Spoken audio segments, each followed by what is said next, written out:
नमस्कार। इन खबर में आपका स्वागत है। कोरोना के कहर के बीच पाकिस्तान में एक अलग लड़ाई चल रही है। वहाँ मीडिया, सरकार और फौज आमने सामने है।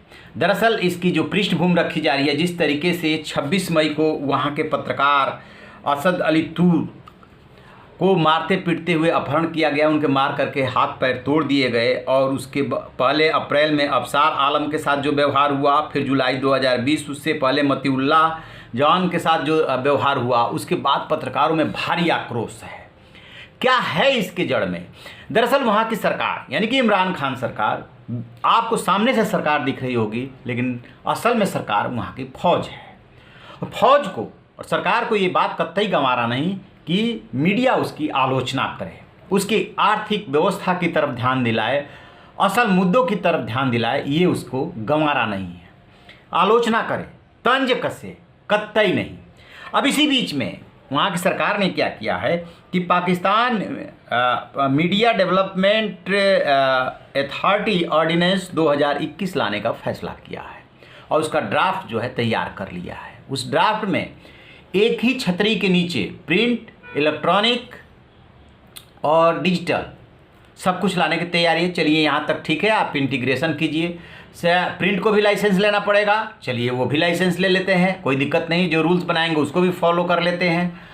लेकिन उसमें एक जो प्रोविज़न है सबसे ज़्यादा जो घातक है और जिसका विरोध हो रहा है, वो प्रोविज़न है कि कोई भी मीडिया सत्ता यानी कि सरकार, फौज और संसद पे न तो तंज कस सकती है, न ही आलोचना कर सकती है। और उसके लिए क्या कहा गया है कि वो देश विरोधी, मान हानिकारक नहीं होना चाहिए। मतलब उसमें फिर आप मीडिया करेगी क्या? आलोचना करेगी तो कहीं ना कहीं तो उसमें विरोध भी होगा और तंज भी होगा।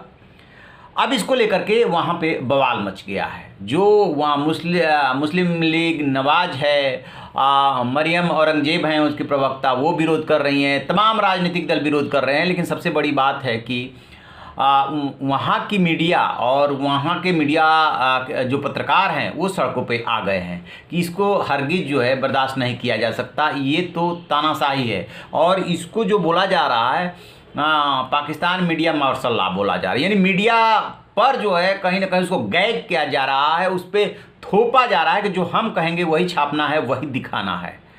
दरअसल है क्या कि आप पूरी दुनिया पर नज़र डाल लीजिए, जहाँ जहाँ सरकारों की आलोचना हो रही है, पश्चिमी देश इस मामले में बेहतर है। ट्रंप का आपने देखा होगा, जिस तरीके से वहाँ के संसद कांग्रेस पे हमला हुआ और जिस तरीके से आलोचना हुई, बौखलाए, लेकिन वहाँ पे इस तरीके की चीज़ें बर्दाश्त नहीं की जाती है, क्योंकि बोलने की आज़ादी है। Right to speech and expression का वहाँ पे बहुत आदर किया जाता है। बीच बीच में ऐसे शासक आए जिनको ये गंवारा नहीं था, लेकिन बहुत ज़्यादा वहाँ फ़र्क नहीं पड़ा। लेकिन बाकी जो एशियाई मुल्क है और इस तरीके के खास तौर से इवन भारत के बारे में भी कह सकते हैं कि भारत पर भी आरोप लगता है कि मीडिया को यहाँ आज़ादी कम है, और जो रैंकिंग होती है उसमें भी भारत जो है नीचे खिसका था।